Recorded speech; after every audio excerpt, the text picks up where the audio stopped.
ناظرین السلام علیکم. ناظرین ڈاکٹر دانش پروگرام سوالیے کے ساتھ حاضر ہے. ناظرین آج جو اسلامی جمہوریہ پاکستان سے محبت کرتے ہیں ملک کے اندر بھی اور ملک کے باہر بھی ان سے مخاطب ہوں. ناظرین آپ جانتے ہوں گے کہ بھارت پہ مسلمانوں نے کئی سال تک کئی حکومت کی، بلکہ وہاں ہندوؤں نے بھی بہت زیادہ حکومت کی. پھر ایک وقت آپ کو یاد ہوگا کہ انگریزوں نے بھارت پہ قبضہ کر لیا. آپ کو یاد ہے، میں زیادہ ڈیٹیل میں نہیں جانا چاہتا، وقت میں صرف اتنا بتانا چاہتا ہوں کہ جب ایسٹ انڈیا کمپنی آئی تو وہاں کے مہاراجاؤں نے، راجاؤں نے، بادشاہوں نے ایسٹ انڈیا کمپنی کو وہاں کے وسائل بیچنا شروع کر دیا، جیسے آج پاکستان کے وسائل ہم بیچ رہے ہیں.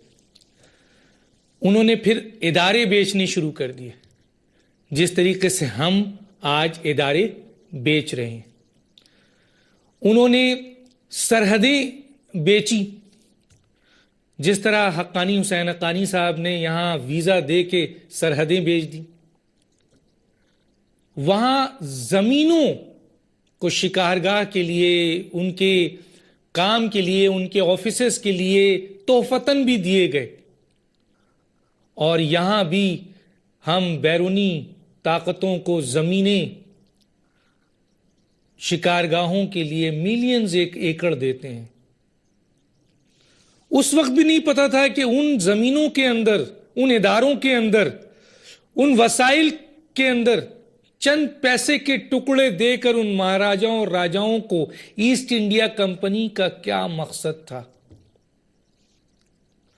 اور اس کے عوض وہاں کے راجا مہاراجا ایسٹ انڈیا کمپنی کے لوگوں سے ذاتی تحفے لیتے تھے، ملک اور ریاست کے لیے کچھ نہیں لیتے تھے.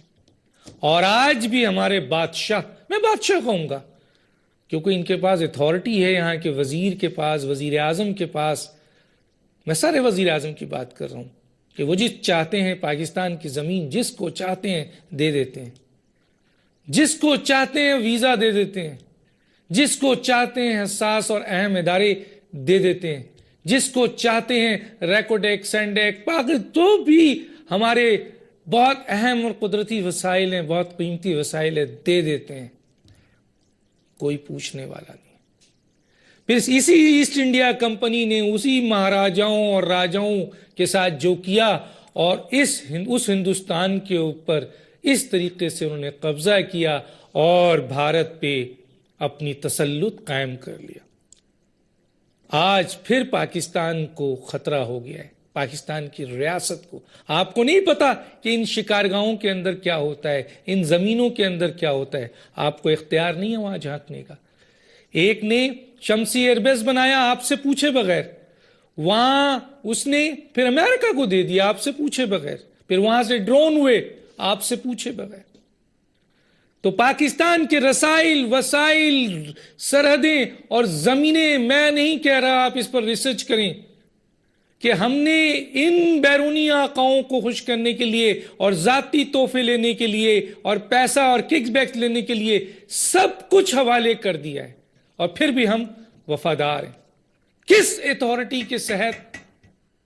کس اتھارٹی کے تحت؟ کیوں؟ کیونکہ آپ بادشاہ ہیں، آپ سے کوئی نہیں پوچھ سکتا.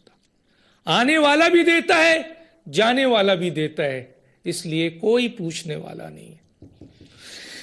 ہم اس پہ بات کریں گے. ہمارے جو گیسٹ ہیں ان کا تعارف کراتے ہیں. جناب بیرسٹر سیف صاحب، لیڈر ہیں متحدہ قومی موومنٹ کے، انہوں نے جوائن کیا. آپ کا بہت شکریہ سر، آپ نے جوائن کیا.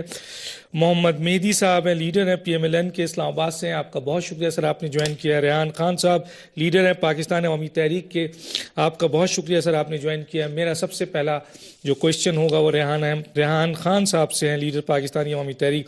کیا سمجھتے ہیں آج پاکستان کے اندر کس قسم کے مسائل آپ دیکھ رہے ہیں ریحان خان صاحب، اور سیاست ایلیمنیٹ ہو رہی ہے، کیا کہیں گے آپ؟ بہت شکریہ ڈاکٹر دانش، آپ نے اپنے پروگرام میں مدعو کیا. ڈاکٹر دانش، تاریخ کے بدترین اور مشکوک ترین مینڈیٹ سے بننے والی حکومت عوام کو ڈیلیور کرنے میں بالکل ناکام ہو چکی ہے. ڈاکٹر دانش، لیکن اپنے آپ کو، اپنے اکاؤنٹس کو، اپنی فیملیز کو، اپنے رشتہ داروں کو اور اپنے گھر والوں کو ڈلیور کرنے میں یہ گورنمنٹ دنیا میں پہلے نمبر پہ ہے۔ ڈاکٹر دانش، پاکستان کو ایک فیملی اورینٹڈ کمپنی کی طرح چلایا جا رہا ہے۔ ڈاکٹر دانش، مہنگائی، بے روزگاری، لوڈ شیڈنگ، کرپشن اور غربت کوئی چیز حکومت کی ترجیحات میں نہیں ہے۔ تعلیم، صحت، روزگار، معاشی پالیسی، امن و امان، کسی چیز پر حکومت کی توجہ نہیں۔ آج ادارے غیر فعال ہیں، پارلیمنٹ بالکل جزو معطل بن گیا ہے، اور پارلیمنٹ میں پارلیمنٹیرین صرف گپ شپ کے گیٹ ٹوگیدر کے لیے آتے ہیں۔ کوئی بڑا فیصلہ، کوئی پالیسی پارلیمنٹ میں پیش نہیں کی جا رہی، اور پارلیمنٹ کو اعتماد میں لیا ہی نہیں جاتا۔ اور پاکستان کی سب سے اہم وزارت، وزارت خارجہ، صرف اس وجہ سے خالی پڑی ہے کہ وزیر اعظم صاحب کو اپنی فیملی سے کوئی ایسا شخص نہیں مل رہا جو اس پہ وزیر خارجہ لگائیں، اور باقی پارلیمنٹیرین کو وہ اس قابل نہیں سمجھتے کہ ان میں سے کوئی وزیر خارجہ بنے۔ ڈاکٹر دانش، صورتحال یہ ہے کہ ملک 117 ارب ڈالر کا مقروض ہو چکا ہے۔ ہر پیدا ہونے والا بچہ 1 لاکھ روپے کا مقروض ہے، اور ڈاکٹر دانش، پاکستان کے ریزروز شرمناک ترین حد تک بالکل پستی کی طرف جا رہے ہیں اور 3 بلین ڈالر کو چھو رہے ہیں، جبکہ بنگلہ دیش ہم سے 6 گنا 18 بلین ڈالر کے ریزرو رکھتا ہے۔ ہندوستان 297 بلین ڈالرز اور نیپال کے بھی 3.6 بلین ڈالر ہیں۔ ہماری معیشت نیپال کے برابر پہنچ گئی ہے۔ اور ڈاکٹر دانش، ایک زرعی ملک میں 1700 روپے کی حد کو گندم جو ہے فی من چھو رہی ہے، اور ڈاکٹر دانش، ہمارے وزیر خارجہ کو صرف کٹ کاپی پیسٹ کے علاوہ کچھ بھی نہیں آتا۔ نہ ان کا کوئی ویژن ہے، نہ ان کے پاس کوئی منصوبہ ہے، نہ کچھ حل کرنے کی نیت ہے، اور نہ ہی ان کے پاس ایسی صلاحیت ہے۔ ڈاکٹر دانش، آپ یہ دیکھیں کہ پی سی بی میں چیئرمین اس شخص کو لگا دیا گیا جس کو شاید یہ بھی نہ پتا ہو کہ ٹیسٹ میچ میں فالو آن کب ہوتا ہے، اور فالو آن ہو جائے تو بیٹنگ کون سی ٹیم کرتی ہے۔ اور ڈاکٹر دانش، ادھر مذاکرات چل رہے ہیں، ادھر کراچی میں بم دھماکے ہوئے، کراچی میں ٹیرورسٹ اٹیک ہوئے، اور طالبان نے مذاکرات کے دوران ذمہ داری قبول کی، اور مذاکرات میں ہماری یہ صورتحال ہے کہ ہم مذاکرات میں ایک باغی گروپ کی طرح بیٹھے ہیں، حکومت والے، اور باغی گروپ جو ہے وہ مذاکرات میں حکومت کا بیہیو کر رہا ہے۔ ڈاکٹر دانش، بیرسٹر سیف صاحب بیٹھے ہیں، آرٹیکل 256 واضح طور پہ کہتا ہے کہ پرائیویٹ آرمی از فاربیڈن، کہ پاکستان میں پرائیویٹ آرمی کسی کو اجازت نہیں ہوگی، لیکن ہم پرائیویٹ آرمی کو اپریشیٹ کر رہے ہیں، ان کو تسلیم کر رہے ہیں، اور پرائیویٹ آرمی کے ساتھ ہم جو ہے ڈاکٹر دانش پرائیویٹ آرمی کے ساتھ مذاکرات کر رہے ہیں۔ ڈاکٹر دانش، 2014 میں 45 دنوں میں ایک بھی ڈرون اٹیک نہیں ہوا، لیکن حکومتی اعداد و شمار کے مطابق ڈاکٹر دانش 45 دہشت گردی کی کاروائیاں ہوئیں، جس میں 45 دنوں میں 46 کاروائیاں ہوئیں، جس میں 361 شہادتیں اور 487 زخمی ہوئے۔ ڈاکٹر دانش، روزانہ 8 لوگ جو ہیں وہ دہشت گردی کا نشانہ بن رہے ہیں۔ ٹھیک ہے ریحان صاحب، میں آگے آپ سے بات کروں گا۔ جناب سیف صاحب، کیا کہتے ہیں آپ؟ جو میں نے آپ سے بات کی اور جو موجودہ صورتحال ہے، کیا کہیں گے اس کے اوپر؟ دیکھیں ڈاکٹر صاحب، بڑی واضح سی بات ہے کہ جب آپ دکانداروں کو، تاجروں کو، سٹاک بروکروں کو حکومت کا اختیار دیں گے، ان کو حکومت اور اقتدار کی کرسی پہ بٹھائیں گے، تو انہوں نے تو ہر چیز بیچ باچ کے، منافع کما کے، سٹاک ایکسچینج کی ریٹنگ کو بڑھا کے ملک سے اپنا یہی فائدہ لینا ہوتا ہے، کیونکہ وہ تو سیاست میں آئے اس لیے ہیں کہ وہ سیاست کو استعمال کرتے ہوئے، اقتدار کو استعمال کرتے ہوئے اپنے کاروبار کو دوام دیں۔ اس کے علاوہ ان کا اور کیا مقصد یا منشا ہو سکتا ہے؟ اسی لیے جیسے ریحان صاحب نے بات کی، یقیناً ایک کمپنی انٹرپرائز ہے، ایک فیملی جو ہے اورینٹڈ انٹرپرائز ہے کہ جس کو وہ استعمال کر رہے ہیں، ان کو حکومت مل گئی ہے، عوام نے چاہے انہیں مینڈیٹ دیا ہے یا نہیں، بہرحال مینڈیٹ انہوں نے حاصل کر لیا ہے جیسا بھی ہے۔ اور اس ملک میں سب سے بڑی بدقسمتی یہ ہے کہ جس کے ہاتھ میں جو کچھ آیا، اس نے جو کچھ کیا، بعد میں پوچھنے والا کوئی نہیں، بعد میں صرف ہم تبصرے ہی کر سکتے ہیں اور لوگ رو ہی سکتے ہیں، اس کے علاوہ اور کچھ نہیں ہو سکتا۔ اب مسئلہ یہ ہے کہ جہاں تک آپ نے پرائیویٹائزیشن کی بات کی، یقیناً پرائیویٹائزیشن پوری دنیا میں ہوتی ہے، اور پرائیویٹائزیشن ہی کسی ایسے ادارے کو کہ جو بیمار ہو، جو کہ اپنے آپ کو صحیح طرح سے سسٹین نہ کر سکتا، اس کا ایک واحد حل ہے کہ اس کو پرائیویٹائز کیا جائے۔ لیکن مسئلہ یہ ہے کہ پرائیویٹائزیشن کے لیے بنیادی کچھ شرائط ہیں۔ ایک ایسا نظام چاہیے کہ جس میں قانونی ریگولیشن ہو جس میں معاشی جو سسٹمز ہیں, چیکس اینڈ بیلنسز ہیں, ریگولیٹری سسٹم ہے وہ مضبوط ہو, تب ہی پرائیویٹائزیشن ہوتی ہے. یہ نہیں کہ اونے پونے بیچ کر بغیر کسی سے پوچھے, بغیر کوئی پراپر جو ہے شفاف نظام کے اپنے رشتہ داروں میں ادھر ادھر کر دیا, یا اپنے شیئر ہولڈرز کو ادھر ادھر سے جو ہے وہ منافع دے دیا, اور اس کے بعد جو ہے قوم فارغ اور ہم بھی فارغ. بات یہ ہے کہ یہ سب میں آگے بات کروں گا سیف, آگے سیف بات کرتا ہوں. بیرسٹر صاحب میں ذرا مہدی صاحب سے بھی لے دیتا ہوں ان کا پوائنٹ آف ویو, حکومت کو ریپرزینٹ کرتے ہیں, بہت ضروری ہے ان کا پوائنٹ آف ویو. جی مہدی صاحب کیا کہتے ہیں, پاکستان کو ایسٹ انڈیا کے طور پر اس وقت جو ہے وہ سامنا ہے, آپ اس سے متفق ہیں یا متفق نہیں ہیں؟ بسم اللہ الرحمن الرحیم. ڈاکٹر صاحب میں اس سے بالکل متفق نہیں ہوں, کیونکہ ایسٹ انڈیا کمپنی جس وقت آئی تھی تو 1600 کے اندر ایک دنیا کی صورتحال کچھ اور تھی, اور آج کی دنیا جو ہے وہ بالکل مختلف ہے. آج کی دنیا کے اندر پوری دنیا میں بزنس مینوں نے ایک دوسرے ملکوں کے اندر تجارت کر رہے ہیں. ڈاکٹر صاحب یہ اور وہ صورتحال میں زمین آسمان کا فرق ہے. دوسری بات یہ ہے کہ دونوں دوستوں نے بہت ہی چیزیں بتائیں کہ یہ بھی ہو گیا, یہ بھی ہو گیا, فلانی بات بھی ہو گئی. تجارت تو مجھے بھی بولنے دیں, ایک جملہ صرف بول دوں, ایک جملہ, اس سے زیادہ نہیں بولوں گا. تجارت تو حضور اکرم صلی اللہ علیہ وسلم کے زمانے سے شروع ہو گئی تھی, ایسٹ انڈیا کمپنی تو بہت بعد میں بنی ہے. اب آپ بولیں. نہیں دیکھیے, جہاں تک تجارت کی بات ہے تو تمام انبیاء کرام جو ہیں وہ تجارت کے شعبے سے منسلک رہے ہیں. اس طرح جائیں گے تو وہ تو ہزاروں سال کی بات ہو جائے گی. یہ بات نہیں ہو رہی. بات یہ ہو رہی ہے کہ آپ یہ دیکھیے کہ ابھی تک حکومت نے بیچا کیا ہے. کیا حکومت نے کوئی چیز بیچ دی؟ کوئی چیز اونے پونے داموں چلی گئی؟ ابھی تک تو کچھ ہوا ہی نہیں, کوئی بات ہی نہیں ہوئی ہے. ابھی تک تو صرف ایک گفتگو کا آغاز ہوا ہے, اور وہ بھی پرائم منسٹر کہہ چکے ہیں کہ پی آئی اے کے معاملے کے اندر ہم یہ دیکھ رہے ہیں کہ ہم اس کو اگر خود ہی بہتر کر سکتے ہیں تو کوئی ضرورت نہیں ہے. اچھا, دوسری چیز یہ ہے, آپ کو یاد ہوگا کہ سٹیل مل جو ہے وہ پرویز مشرف صاحب کے دور میں بک رہی تھی, اور سپریم کورٹ نے اس کو روکا, اور سپریم کورٹ نے کہا کہ یہ ٹھیک طریقے سے نہیں بک رہی. کیا ہم نے کوئی ایسی چیز بیچنے چلے گئے ہیں جو کسی عدالت میں چیلنج ہو گئی ہو اور عدالت نے ہمیں روکا ہو؟ دوسری بات جو فرما رہے تھے ریحان صاحب کہ وزیر خارجہ نہیں ہے, فیملی نہیں ہے, یہ نہیں ہے. او بھائی, آپ تو جس پارٹی کے اندر ہے وہاں کوئی دوسرا ہے ہی نہیں. وہاں پہ یا خود قبلہ ہیں یا قبلہ نہیں ہوتے تو ان کے برخوردار سامنے نظر آتے ہیں. آپ تو آج کی بات کر رہے ہیں, 1997 کے اندر جب پاکستان عوامی اتحاد بنی تھی, قبلہ کو اور مجھے اور میں جانتا ہوں پرسنل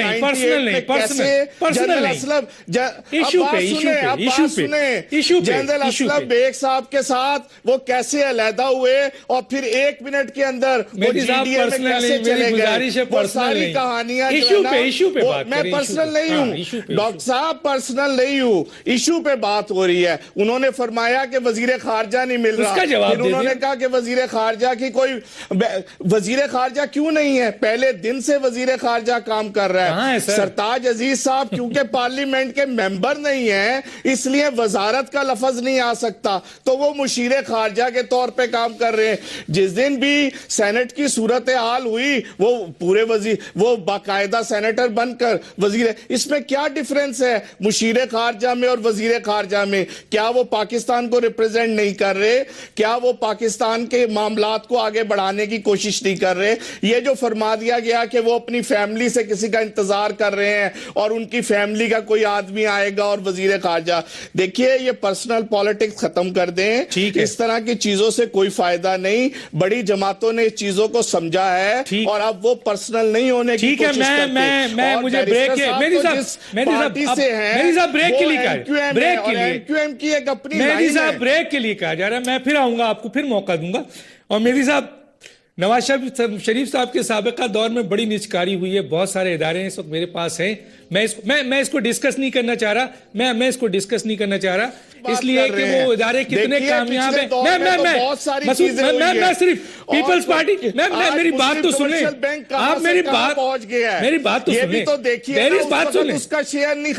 میری بات تو سن لیں. مسلم ایم سی بی سے لے کے بہت سارے ادارے, میں اس پہ اس وقت بات نہیں کرنا چاہ رہا. یہ ایشو نہیں ہے, یہ ایشو نہیں ہے. اور پیپلز پارٹی کی میری بات تو سن لیں، میری بات تو سن لیں تحمل سے، میرے ساتھ تحمل سے. میں صرف یہ کہنا چاہ رہا ہوں یہاں پر صرف پاکستان مسلم لیگ نون کے اوپر پوائنٹ نہیں ہے. جو بھی اس ملک کا حکمراں بنا ہے، جو بھی اس ملک کا کرتا دھرتا بنا ہے، چاہے وہ آپ کے آمریت کی حکومت ہو، چاہے وہ سیاسی حکومت ہو، اور رسائل و وسائل اور ادارے بیچے گئے ہیں. زمینیں ملینز آف ایکڑ میں اگر آپ مجھے چیلنج کریں تو میرے پاس ڈاکومنٹس ہے کہ کس کس دور میں کہاں دی گئی. میں اس وقت بحث نہیں کر رہا، میں صرف یہ سوال رکھنا چاہتا ہوں. میں بحث نہیں، ابھی آپ سے پوچھوں گا. نہیں کیا جب آپ کے دونوں دوستوں نے بات کری، میں اس کے اوپر بات کر رہا ہوں. میں میری صاحب آپ سے پوچھوں گا. میرا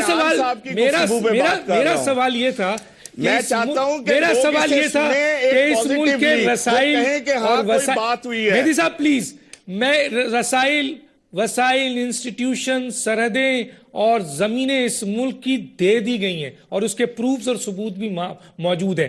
ایک بات اور پھر آگے چل کے ہم بات کریں گے، لیکن ایک بات کرتا چلوں میں، بہت امپورٹنٹ بات، اور وہ یہ ہے کہ کل کے پروگرام میں نے شاہ شیخ رشید صاحب سے میں نے ایک بہت ہی ڈیپ، یعنی بہرے انسان کا، گونگے اور بہرے شخص ہے، ان کا ذکر کیا تھا. اس کے ڈاکومنٹ دکھائے تھے کہ اس کو قرضہ نہیں دیا جا رہا ہے، نیشنل بینک اس کو قرضہ نہیں دے رہا ہے اور اس کے ساتھ زیادتی ہو رہی ہے. وہ کہتا ہے میں اس ملک کا ایک جو ہے اپاہج انسان ہوں، تو کیا میں پاکستانی نہیں ہوں جو میرے ساتھ یہ سلوک، اور میں کہاں سے لاؤں سفارش. تو اس کے اوپر ایک بڑی خوشائن بات ہے، ہم وہ بات بھی ضرور شیئر کریں گے. کیوں؟ کیونکہ ہم میرٹ کی بات کرتے ہیں. مجھے پرائم منسٹر یوتھ ویلفیئر سے مریم نواز کے حوالے سے کوئی صاحب ہیں، ان کی کال آئی، اور ایک جو ان کی کوارڈینیٹر ہیں ان کی کال آئی، اور انہوں نے کہا کہ وہ کون صاحب ہیں، ہم ان کے مسائل حل کرنا چاہتے ہیں.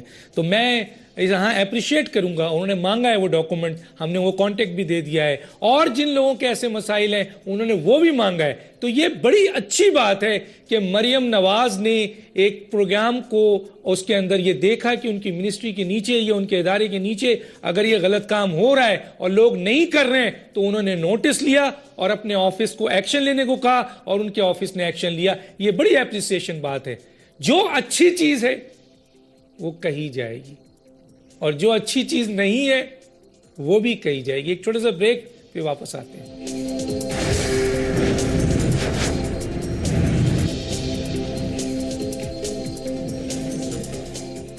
ویلکم بیک ناظرین. ہم ضرور آپ کو ایک پروگرام کریں گے جس میں ہم ضرور بلائیں گے اور یہ بتائیں گے کہ پچھلی دور میں، پیپلز پارٹی دور میں، یا پرویز مشرف صاحب کے دور میں، یا نواز شریف صاحب کے جو بھی دور ہیں ان کے اندر کتنی پرائیویٹائزیشن ہوئی، نجکاری کے کیا حالات ہیں، کس کس کو دیا گیا، اور ان کے کیا حالات ہوئے ہیں آج ملک کے اوپر. یہ ہمارا ایشو نہیں تھا، یہ ہم اس کے اوپر انشاءاللہ ضرور بات کریں گے، اور وسائل کے اوپر بھی بات کریں گے، اور ان زمینوں کے اوپر بھی بات کریں گے. جی ریحان صاحب، میں آپ کی طرف آتا ہوں. ریحان صاحب کیا کہتے ہیں اس وقت جو سیاسی، آپ کوئی جواب دینا چاہیں لیکن پرسنل نہیں، اور کوئی جواب دینا چاہیں تو ضرور دیجیے، اور اس کے ساتھ ساتھ یہ بھی بتائیے کہ اس ملک میں جو سیاسی عدم استحکام ہے، آپ کیا سمجھتے ہیں، اس کی وجوہات کیسے ہیں، کیسے دیکھتے ہیں اس کو آپ؟ مہدی صاحب میرے بھائی ہیں، وہ جذباتی ہو رہے تھے. جذباتی ہونے کی کوئی بات نہیں ہے، ہم کبھی ذات کو ڈسکس نہیں کرتے، ہم ہمیشہ پالیسی کو ڈسکس کرتے ہیں. نہیں، آپ نے ذات کی تھی، آپ نے کہا ان کی فیملی لمیٹڈ کمپنی، یہ آپ نے فرمایا تھا. وہ تو فیملی لمیٹڈ کمپنی تو ہے. چلیں آگے قبلہ کی بھی فیملی ہے، قبلہ کی بھی صرف فیملی ہے، کچھ نہیں ہے.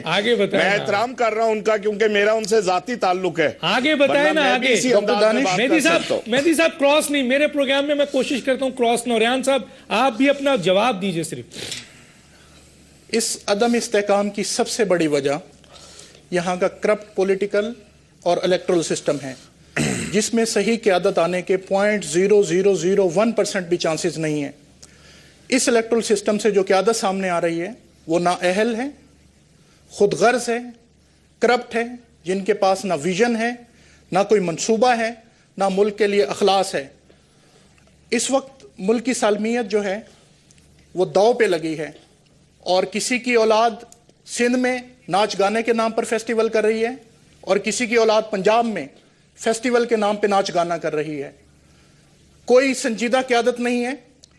آج سے 2 دن قبل اٹلی کے وزیر اعظم نے اس وجہ سے ریزائن کر دیا، 1 سال سے قبل اس وجہ سے ریزائن کر دیا کہ وہ مسائل حل کرنے میں ناکام رہا.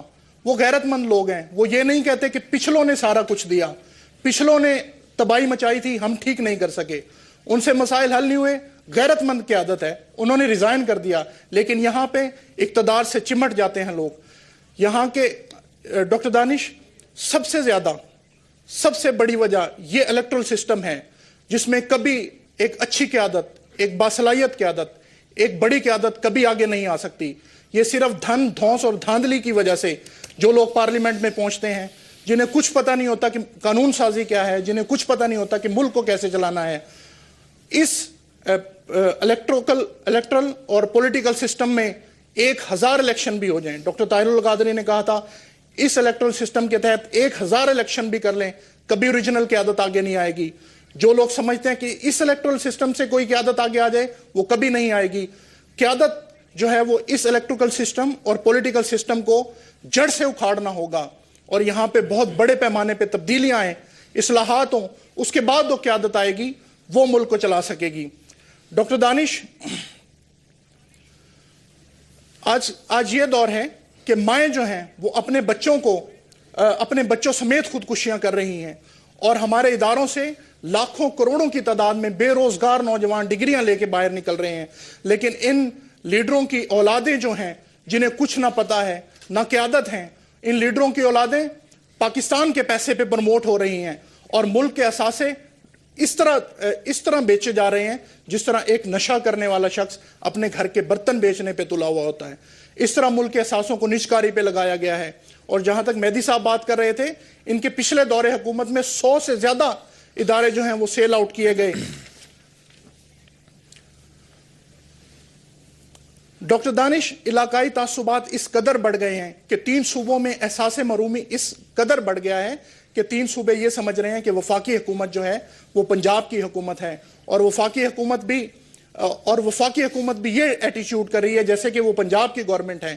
اور وفاقی حکومت کا رویہ دیکھیے کہ ان کو 1172 پارلیمنٹیرین میں سے ایک بھی اس قابل نظر نہیں آیا کہ وہ اس کو مذاکراتی ٹیم میں شامل کر سکیں. اور مذاکراتی ٹیم کی آپ کو کیا بات بتاؤں, مذاکراتی ٹیم قاتل اور مقتول کے درمیان میں صلح کرا رہی ہے, قاتل اور مقتول کے درمیان میں صلح کرا رہی ہے, اور شرائط ساری قاتل کی مان رہی ہے, اور مقتول کی اپنی کوئی شرائط نہیں ہے.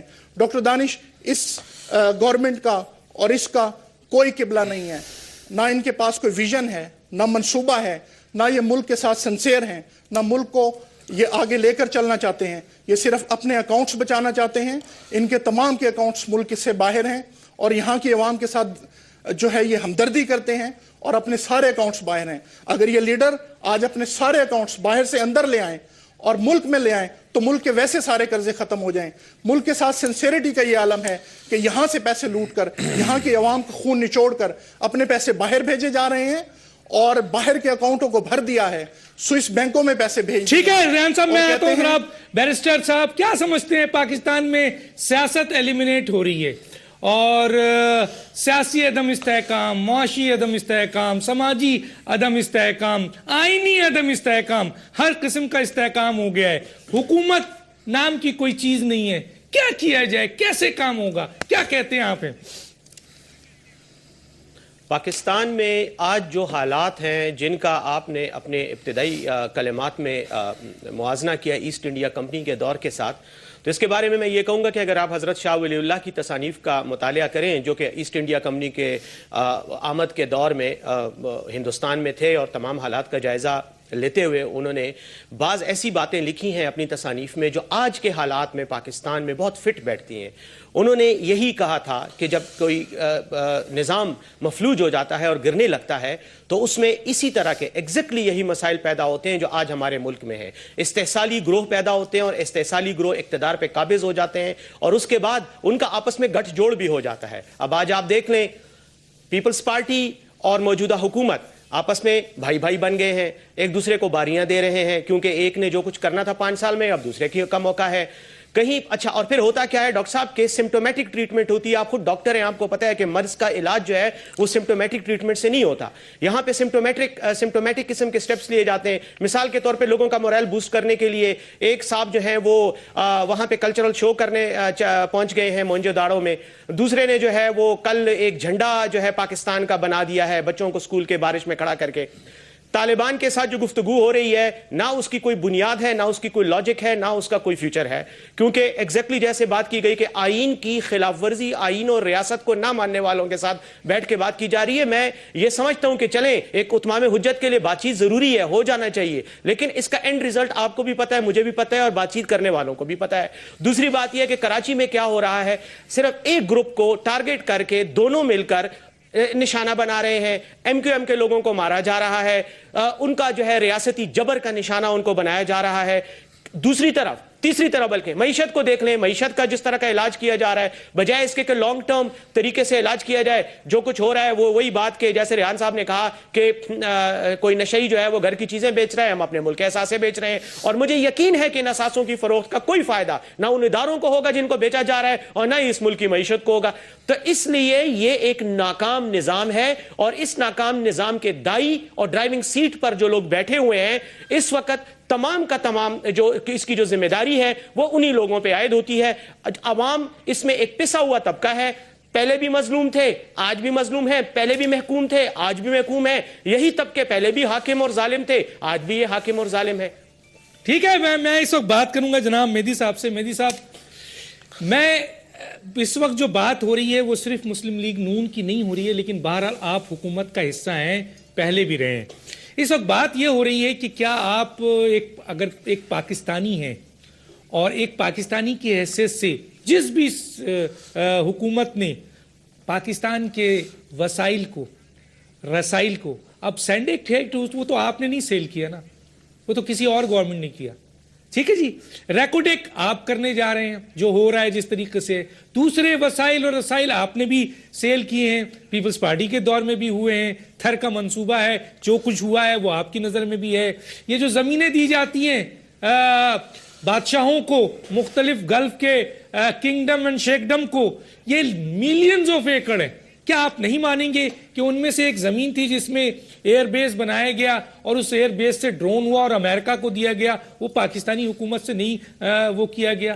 تو یہ جو ساری چیزیں ہیں, اگر ہم ملک کی سرحدیں حسین حقانی صاحب نے ویزوں کی صورت میں بیچ دی, جو بھی آیا, ریمنڈ ڈیوس آیا, آنے دیا, کسی کو نہیں روکا, تو آپ نہیں سمجھتے آپ ایک پاکستانی ہیں. ایسٹ انڈیا کمپنی نے بھی یہی ہوا تھا کہ جناب لوگوں نے پاکستان کی زمینیں بانٹ دی ہیں, ہر حکمران نے بانٹی ہیں, رسائل ہر حکمران بیچ رہا ہے, ادارے ہر حکمران بیچ رہا ہے, سرحدیں ہر حکمران بیچ رہا ہے. کیوں جناب, کیوں, کیسے کہیں گے؟ ڈاکٹر صاحب, پھر وہیں سے آپ نے جہاں شروع کیا تھا وہیں سے بات ہے کہ جب تک کوئی چیز بیچی نہیں گئی تو اس کے اوپر کس طرح بات کی جائے. مثلا یا تو کوئی چیز آپ بتائیے, میں بتاؤں, اچھا بولے تو بتانا شروع کر دوں. میں تو 47 سے بات کر رہا ہوں نا, 1947 سے کر رہا ہوں, میں صرف اس حکومت کی بات نہیں کر رہا. میں آپ سے, آپ نے سوال پوچھا, اب آپ مجھے موقع تو دیجیے. نہیں میری صاحب آپ بولیں, آپ نے مجھ سے بات کی, ابھی مجھے پوری طرح بات تو کرنے دیں, آپ نے سوال اٹھا دیا, بولنے کا تو موقع دینا ڈاکٹر صاحب. ٹھیک ہے, میں عرض یہ کر رہا ہوں کہ اس پچھلے 8 مہینے میں کیا کوئی چیز ہم نے بیچی ہے, یہ بات ہو رہی ہے. صحیح. دوسری بات عرض یہ کرنی ہے کہ جس وقت کوئی چیز بیچی جائے اور وہ ٹھیک طریقے سے نہ بیچی جائے تو بالکل آپ کا بھی حق بنتا ہے, اور آپ کے ساتھ, ہم بھی آپ کے ساتھ کھڑے ہوئے ہوں گے کہ یہ کیوں غلط طریقے سے بیچی گئی ہے, یہ پوچھا جائے گا. لیکن ابھی ایسا کچھ ہوا نہیں ہے, تو مفروضے پر میں آپ کو اس کا کیا جواب دوں ابھی کی سینیریو میں. دوسری بات یہ ہے کہ دولت کون لے گیا, دولت کون نہیں لے گیا. او بھائی, ہم نے نیشنلٹی تو نہیں لی ہوئی, ہم رہتے تو پاکستان میں ہی ہیں, ہم پاکستان کے اندر ہی الیکشن لڑ رہے ہیں, ہم کہیں باہر تو نہیں بیٹھے ہوئے. آپ نے گفتگو کو اتنا پھیلا دیا ہے کہ سوال آپ کچھ کر رہے ہیں, دوسرے لوگ کچھ اور بات کر رہے ہیں. اچھا, دوسری بات آپ سن لیں, آپ شمسی بیس کی دوسری دفعہ آپ نے بات کری ہے. جنرل شاہد عزیز صاحب جو اس وقت ڈی جی ایم او تھے جب کو ہوا 1999 میں, اور بعد میں کور کمانڈر بنے اور پھر سی جی ایس بنے, انہوں نے اپنی کتاب میں لکھا ہے کہ شمسی بیس کے بارے میں کیا ہوا, کیسے اس کا فیصلہ کیا گیا؟ ڈاکٹر صاحب بہت ساری چیزیں جو ہیں وہ آپ صرف اس انداز کے اندر بات کر کے کہ ایسا لگ رہا ہے کہ یہ سارا کچھ اسی گورنمنٹ نے کر دیا. ابھی تو ڈاکٹر صاحب ہم نے یا تو کسی کو زمین دے دی ہو جس مفروضے پر, دیکھیے میں یہ نہیں کہہ رہا کہ زمین نہیں دی پہلے, میں عرض یہ کر رہا ہوں کہ ابھی 60 مہینے کے اندر کیا کسی کو زمین دے دی گئی؟ ایک خبر ضرور آئی ہے, کیا اس خبر پہ گورنمنٹ آف پاکستان نے یہ کہہ دیا کہ ہاں ہم بیچ رہے ہیں؟ ایسی تو کوئی بات نہیں ہوئی. عرض یہ کرنے کی ہے, کوشش میں یہ کر رہا ہوں کہ دیکھیے اگر آپ اسی طرح مفروضوں پہ رہیں گے کہ جی وہ کیسے چل رہے ہیں, مذاکرات کون کر رہا ہے, پارلیمنٹ میں ایک آدمی بھی نہیں تھا. او بھائی یہ مذاکرات جو ہے تاریخ میں جائیے, یہ 94 سے ہو رہے ہیں مذاکرات. 94 میں پہلی دفعہ صوفی محمد صاحب کے ساتھ مذاکرات ہوئے تھے مالاکنڈ میں, اور اس زمانے میں پیپلز پارٹی کی دوسری حکومت چل رہی تھی, اور 2 سال کی, اور اس وقت کسی کانسٹیٹیوشن کے بغیر یہ مان لیا گیا تھا کہ 2 سال یہ دیکھیں گے کہ جو ہم نے وعدے کیے ہیں وہ پورے ہوتے ہیں یا نہیں ہوتے. ہم نے تو ایسا کچھ کیا ہی نہیں ہے. ہم کہاں کانسٹیٹیوشن سے باہر چلے گئے ہیں؟ ہم نے کون سے ان کے مطالبات مان لیے؟ کون, آپ نے فرمایا قاتل اور مقتول ایک ہو گئے, کس قاتل کو چھوڑ دیا گیا ہے ابھی تک؟ ایسا کچھ ہوا ہے؟ ابھی تو بات چل رہی ہے. پرائم منسٹر کی یہ کوشش ہے, ایف صاحب کی پارٹی بھی یہ لکھ کر آئی ہوئی ہے کہ ہاں مذاکرات کیے جائیں, اور ایک مذاکرات کرنے کی کوشش ہو رہی ہے, اور یہ کوشش پوری دیانتداری سے ہو رہی ہے کہ کسی طرح اس مذاکرات کا اینڈ ریزلٹ بہتر نکلے, لوگوں کی بلڈ شیڈ جو ہو رہا ہے وہ رک جائے. لیکن اگر ایسا ممکن نہیں ہوگا تو ریاست کے پاس اور بھی بہت سارے طریقے ہو سکتے ہیں, لیکن ابھی ریاست یہ چاہتی ہے کہ اس کو منطقی نتیجے تک پہنچایا جائے. تو یہ مختلف چیزیں آپ شروع کر دیتے ہیں. گفتگو جو ہے وہ کسی ایک کے, ہمارا جو سننے والا ہے اسے پتا چلے. اگر آپ اس طرح صرف چیزوں کو رٹا لگا کر اور ایک بائی ایک بیان کرتے رہیں گے تو اس طرح لوگ کنفیوز ہو جائیں گے. کسی ایک موضوع کے اوپر چلیں کہ یہ موضوع ہے, اس پر ہم بات کر رہے ہیں, اس کا جواب دینا ہے, تو بہت اچھی بات ہے. اب کبھی آپ کراچی کے اس پہ چلے جاتے ہیں. بھائی ابھی چودھری نثار صاحب گئے ہوئے تھے, ایم کیو ایم کا پورا وفد, اسی گورنر ہاؤس میں جو گورنر ایم کیو ایم کے نامزد کردہ ہیں, جو پچھلے 10-12 سال سے وہاں پہ گورنر چل رہے ہیں. ایم کیو ایم مسلسل مختلف حکومتوں کا حصہ رہی ہے, وہ اس سارے حکومتوں کے حصے کے اندر ساری چیزوں کو سمجھتی ہے. یا تو آپ پارٹی لائن کی بات کریں, کیا آپ کی پارٹی نے پرائم منسٹر کو یہ اختیار نہیں دیا تھا کہ وہ مذاکرات کرے, یا آپ اپنی لائن کی بات کریں؟ یہ ڈبل جو چیزیں ہیں اس سے صرف پبلک کے اندر ایک کنفیوژن جاتی ہے. ان کو آپ مزید اس طرح مت کریں. بریک کے لیے کہا جا رہا ہے.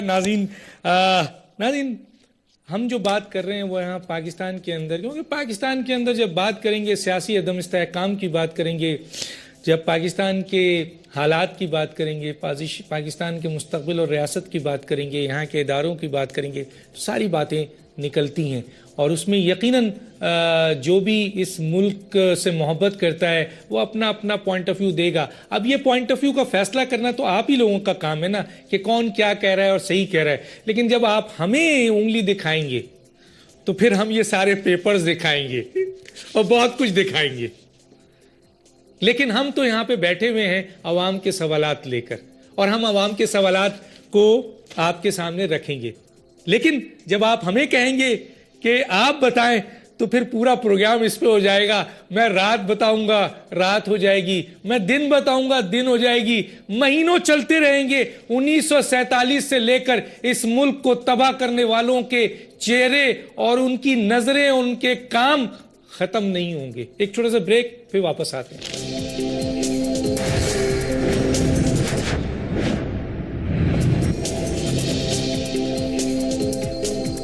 ویلکم بیک ناظرین. میرے پاس بہت کم وقت ہے. ریحان صاحب آپ سے شروع کرتا ہوں. کیا سلوشن ہے اس ملک کو, اگر یہ واقعی اس طریقے سے یہ ایسٹ انڈیا کمپنی کے طور پر بیچی جا رہی ہے, تو ملک کا سلوشن کیا ہے ریاست کو بچانے کے لیے؟ آپ کے پاس کیا سلوشن ہے, کیا کہیں گے؟ میں ایک جملہ کہوں گا مہدی صاحب کی بات کے تناظر میں.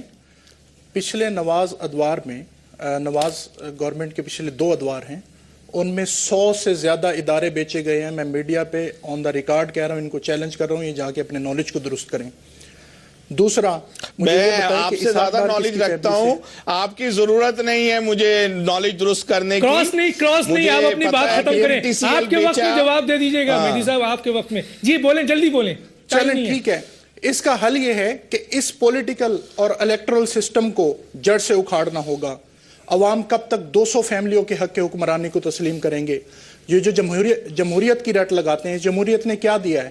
اس جمہوریت نے ہمیں بھوک دی ہے, اس جمہوریت نے بدامنی دی ہے, اس جمہوریت نے اخلاص دیا ہے.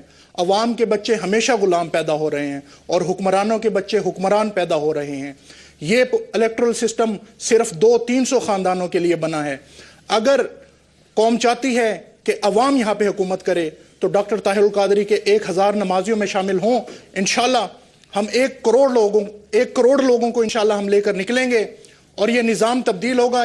یہ لوگ جو بڑی بڑی باتیں کر رہے ہیں, نہ یہ آپ کو محلات میں نظر آئیں گے, نہ ایوانوں میں نظر آئیں گے, نہ اس زمین پر نظر آئیں گے. انشاءاللہ ہم بدلیں گے نظام, ہم طاقت جو ہے وہ عوام کی طرف پہنچائیں گے. ٹھیک ہے, میں آتا ہوں بیرسٹر صاحب. مجھے آگے ریحان صاحب بات کرنا ہے. بیرسٹر صاحب آپ کے پاس بھی کم وقت ہے, کیا سلوشن آپ سمجھتے ہیں فوری طور پر؟ سلوشن تو دیکھیں جو اقتدار کے ایوانوں میں بیٹھے ہیں انہی کے پاس ہے, لیکن میں یہ کہہ سکتا ہوں کہ اگر عام آدمی کو اختیار دیا جائے اپنے فیصلوں کے کرنے کا تو اس نظام میں یقیناً بہتری آ سکتی ہے. وہ کیسے ہوگا, یہی وہ $1 ملین کا سوال ہے. اسی کے لیے جو ہے اگر آپ دیکھیں تو جو تحریکیں یا جو پارٹیاں اس وقت عام آدمی کو ریپرزینٹ کر رہی ہیں, میں سمجھتا ہوں کہ انہی کا جو ہے لیڈرشپ کا حق ہے اور انہی کے جدوجہد کے نتیجے میں یہ نظام بدل سکتا ہے. میں اپنی پارٹی کی بات کروں گا, متحدہ قومی موومنٹ میں کوئی وڈیرا سرمایہ دار اور جاگیردار نہیں ہے, نہ کوئی کارخانہ دار ہے. ہم عام لوگوں کی پارٹی ہیں اور اس وجہ سے میں سمجھتا ہوں کہ کریڈیبلٹی کے لیول پر اگر دیکھا جائے تو MQM جو ہے وہ یقیناً اس بات کو اس نظام کو چیلنج کرنے کی صلاحیت رکھتی ہے. دوسری آخری میں ایک پوائنٹ ریز کرنا چاہوں گا جو مہدی صاحب نے کہا MQM کے بارے میں. دیکھیں MQM کو بھی کراچی میں دیوار سے لگایا جا رہا ہے. ماورائے عدالت قتل اور کارکنوں کو غائب کر دینا غیر قانونی طریقے سے, یہ کس کے ساتھ ہو رہا ہے؟ نہ پیپلز پارٹی کے ورکر غائب ہو رہے ہیں, نہ مسلم لیگ نون کے ہو رہے ہیں. اگر ہو رہے ہیں تو وہ MQM کے ہو رہے ہیں. سپریم کورٹ کا یہ حال ہے کہ سپریم کورٹ میں ہماری پٹیشنیں دائر ہیں. جج صاحب کو سعدی اور حافظ کے شعر سنانے کا ٹائم ہے عدالت میں, لیکن پٹیشن سننے کا ٹائم نہیں ہے. بات یہ ہے کہ جب آپ ریاستی جبر کریں گے تو ریاستی جبر کے نتیجے میں حالات ٹھیک ہونے کی بجائے بدتر ہو جاتے ہیں. میں آتا ہوں مہدی صاحب, بالکل, کیونکہ مہدی صاحب کو بھی ٹائم ہے. مہدی صاحب کیا بولتے ہیں سلوشن؟ جی سلوشن اس کا یہ ہے کہ جن لوگوں کو اس وقت لوگوں نے منتخب کیا ہے, کیوں نہ وہ MQM ہو, اور اگر MQM کے کسی آدمی کو ماورائے عدالت مارا جا رہا ہے تو سندھ گورنمنٹ کو بھی اس پر ایکشن لینا چاہیے. اور وزیر داخلہ آلریڈی ان کے ساتھ کمٹ کر آئے. انہوں نے جن لوگوں کے نام بتائیں کہ ان پر انکوائری ہوگی اور دیکھا جائے گا کہ اگر ان کے ساتھ ایسی بات ہوئی ہے تو جن لوگوں کو جہاں سے ووٹ ملے ہیں ان کو موقع دیا جائے, کیونکہ لوگوں نے ان کو منتخب کیا ہے. یہ کہہ دینے سے کہ جناب ہمارے اتنے نمازی ہو جائیں گے, یہ بہت اچھی بات ہے. اللہ کرے کہ ایک دن ایسا آ جائے کہ ان کے اتنے نمازی ہو جائیں اور یہ سب کچھ تبدیل کر لیں, لیکن ابھی فی الحال ان کے پاس اتنے نمازی نہیں ہیں تو ابھی ان کو انتظار کرنا چاہیے, اور جن کے پاس وہ نمازی ہیں ان کو موقع دینا چاہیے کہ وہ اس کو بہتر کر سکے. دوسری بات انہوں نے فرمایا تھا, موقع ذرا دے دیجئے گا ڈاکٹر صاحب, کہ 100 سے زیادہ وہ بیچ دی اور یہ کر دی. پہلی بات تو یہ ہے کہ 100 سے زیادہ ہماری گورنمنٹ کے اندر نہیں